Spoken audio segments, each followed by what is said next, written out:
It's Conduit News Radio with Paul Harrell. Hey, welcome back to the program. We've got State Representative John Payton is on the line. John is the state representative from District 64. John, welcome back to the show, sir.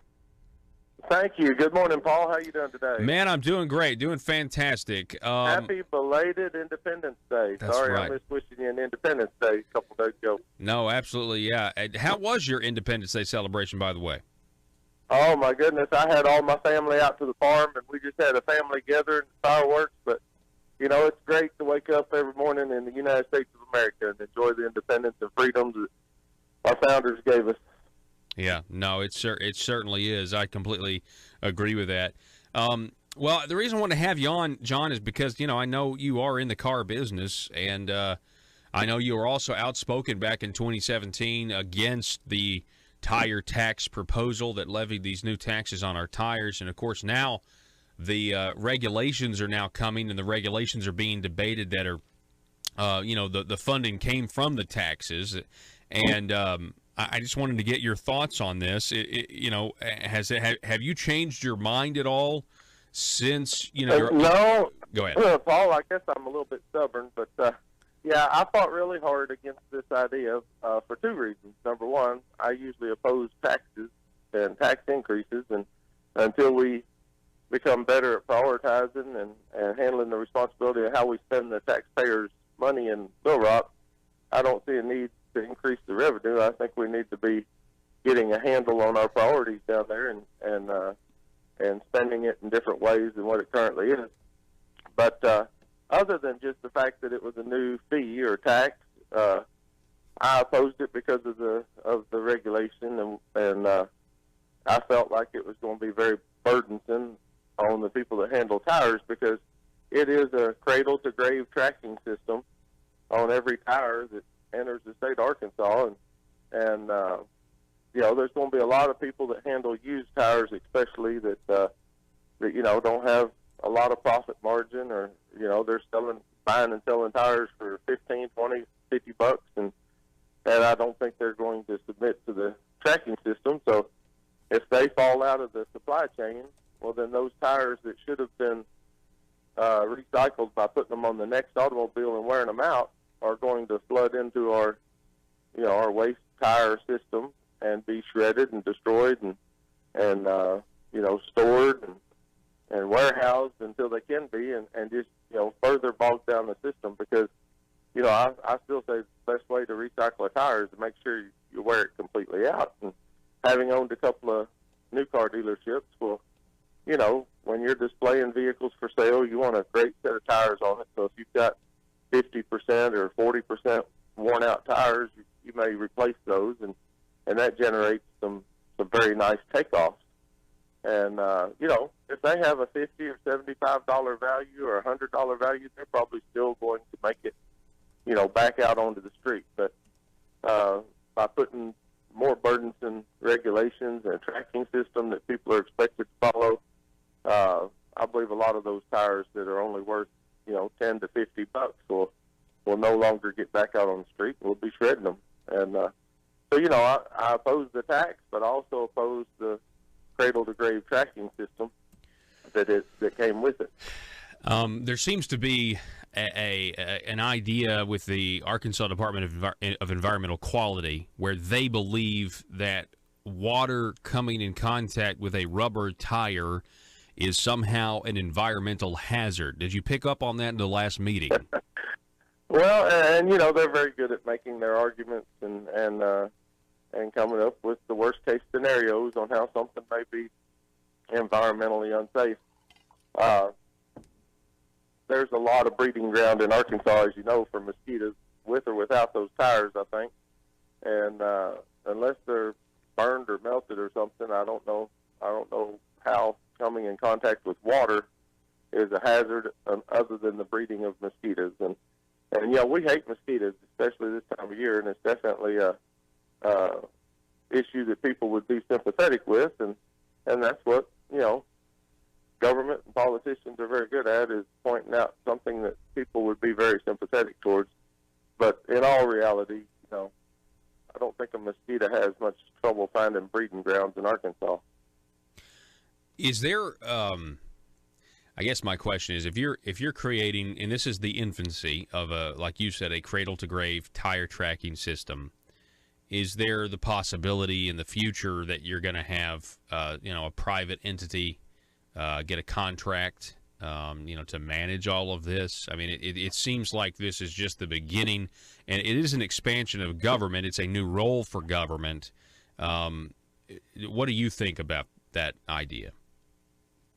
Well, I mean, you could take nearly any state agency or board or commission, and a lot of their strength is based in the how many private contracts they let out for different services, and I'm sure ADEQ, Arkansas Department of Environmental Quality, would be no different than any other state agency. At some point, they may have private contractors and do part of the work, and of course that has been something of an issue here lately, and how legitimate and how clean of operators some of our public-private partnerships become, whether they're good or bad.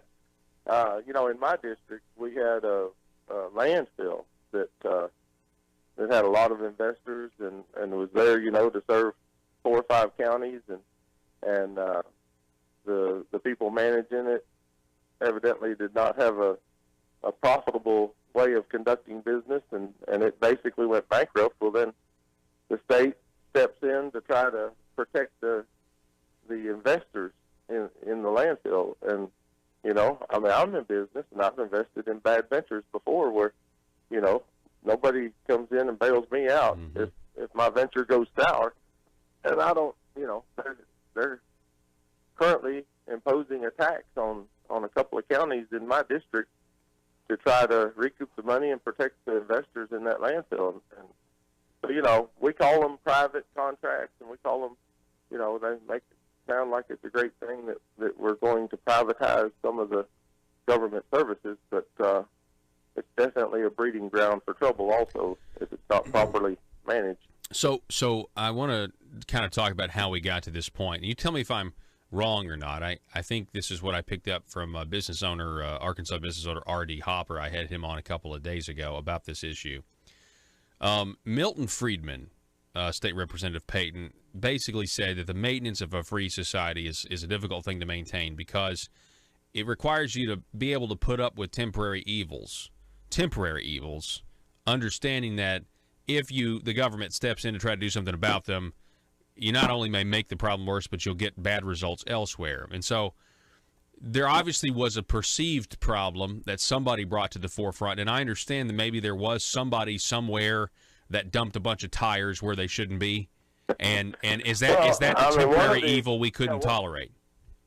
Well, one of the examples that was used to try to get votes for this bill, which we successfully blocked it on a couple of occasions, and then it finally got through. But one of the examples that was used over and over was a used tire dealer along Interstate 30 somewhere in the Benton area had opened up for 4 to 6 months or maybe 8 months, and then went out of business or went bankrupt or something and left around 300 tires on the ground at the location, and the county had to go in and clean it up. And of course, I'm a country boy out in the farm, and I look at 300 tires, about like 300 bale of hay, and they were talking about how huge of an ordeal this was, and I spoke up, and that's just a good day's work for a couple of strong men. It's not a big deal having 300 tires there.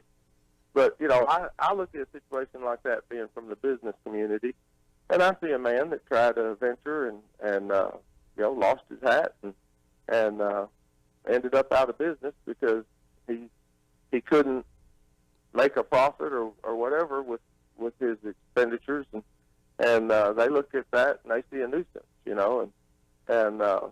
and here we're going to take people that are trying to get those serviceable tires back out on the street and remarket them and wear them out, and we're going to put more regulations and more burdens on them. That's going to make it harder for somebody to keep a storefront open. And you know, there's a lot of lower income Arkansans that depend on these tires.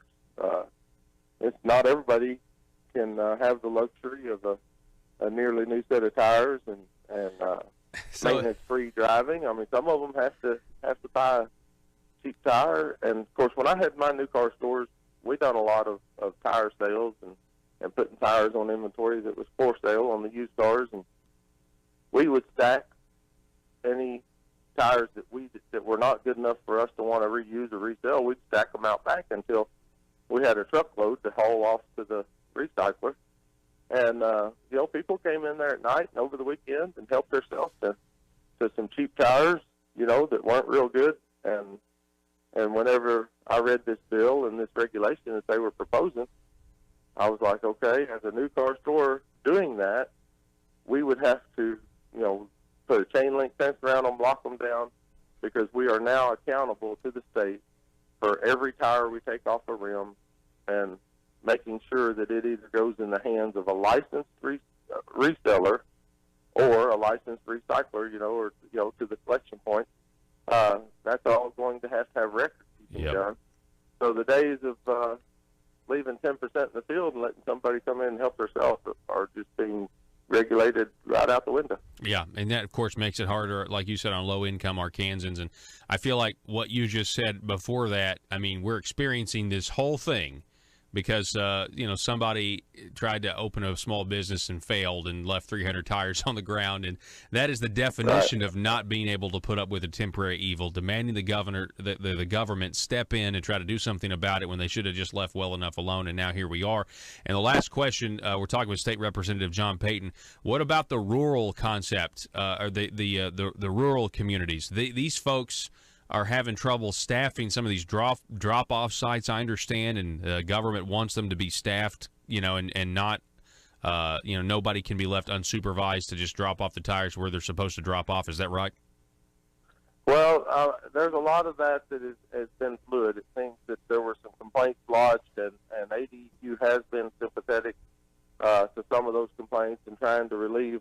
You know, originally, you know, they came out with something that was almost unworkable at the collection site, you know, keeping the tires covered and locked up, things like that. Well, if you're open to where people can drop them in, it's hard to keep them covered and locked up. But you know, I think ADQ is working with some of that. It may not be as bad as it looks right now. I think that'll be modified. But the rural areas are the people that, you know, swap and trade and buy these tires.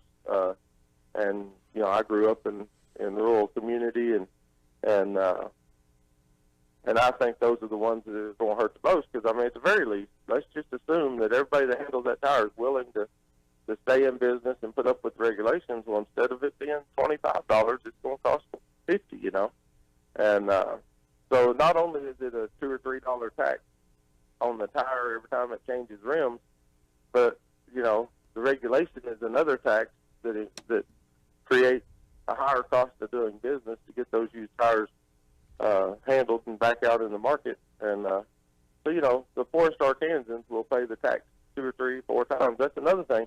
You know, if I put on a brand new set of tires, I may get a year and a half, 2 years of life out of them and 50,000 miles. But the person that can't afford that and puts on a $20 or $40 tire, they have to replace that tire more often, and they're paying that rim fee every time. You know. Yep. So I mean, it is definitely a regressive tax on the lowest income Arkansans, and that's one of the reasons I fought against it as hard as I did, and I really wish that people would try to get on board and repeal it in the next session. That'd be great. That actually would be really good. And I'll certainly get the word out for you any way I can. State Representative John Payton, I appreciate you coming on this Johnny Cash Friday. Thank you. Appreciate it. Have a good day. Yes, sir.